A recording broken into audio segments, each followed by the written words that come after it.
Hello. അപ്പോൾ ദേ നമുക്ക് കുറച്ച് പാലാങ്കണ്ണിയും പിന്നെ പൂമീനും പിന്നെ കുറച്ച് കണമ്പും കിട്ടിയിട്ടുണ്ട് കേട്ടോ. അപ്പോൾ നമുക്കിത് കറിയാക്കാം. അപ്പോൾ ഇത് ആദ്യം നമുക്ക് വെട്ടി ക്ലീൻ ചെയ്തുകൊണ്ട് വരാം. പാലാങ്കണ്ണി നിറച്ച് മുള്ളാണ്, എന്നാലും സാരമില്ല, എന്നാലും വറുക്കാനും നല്ലതാട്ടോ. അപ്പോൾ നമുക്കിത് ക്ലീൻ ചെയ്തുകൊണ്ട് വരാം. അപ്പോൾ ദേ മീൻ വെട്ടി വൃത്തിയാക്കി കൊണ്ടുവന്നിട്ടുണ്ട്. അപ്പോൾ അതിനകത്ത് കണമ്പും പാലാങ്കണ്ണിയും നമുക്ക് വറുക്കാനും പൂമീൻ കറി വയ്ക്കാനും കൂടെയാണ് എടുക്കുന്നത്. അപ്പോൾ അതിന് വേണ്ടിയിട്ടുള്ള തേങ്ങാപ്പാൽ ഇവിടെ പിഴിഞ്ഞ് വെച്ചേക്കണേണ്.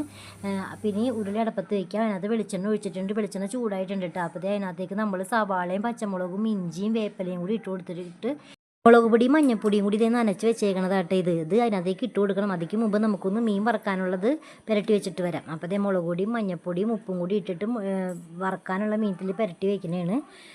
അത് കഴിഞ്ഞിട്ട് നമ്മൾ ചട്ടി അടപ്പത്ത് വെച്ചിട്ട് ഇത് വറക്കാൻ അങ്ങോട്ട് വയ്ക്കാം. അപ്പോഴേക്കും നമുക്കറിയാവുമല്ലോ. നനച്ച് വെച്ച മുളക് പൊടിയും മഞ്ഞപ്പൊടിയും കൂടി നമ്മൾ ഇതിനകത്തേക്ക് ഇട്ട് കൊടുത്തിട്ടുണ്ട് കേട്ടോ. സവാളയൊക്കെ വഴറ്റണയിലേക്ക് ഇട്ട് കൊടുത്തിട്ടുണ്ട്. ഇനി അത് നന്നായിട്ട് വഴറ്റിയെടുക്കാം. അപ്പോൾ ഇതേ പൊടിയൊക്കെ നന്നായിട്ട് മൂത്ത് വന്നിട്ടുണ്ട്. ഇപ്പോൾ അതിനകത്തേക്ക് നമുക്ക് തേങ്ങാപ്പാൽ ഒഴിച്ചു കൊടുക്കാം.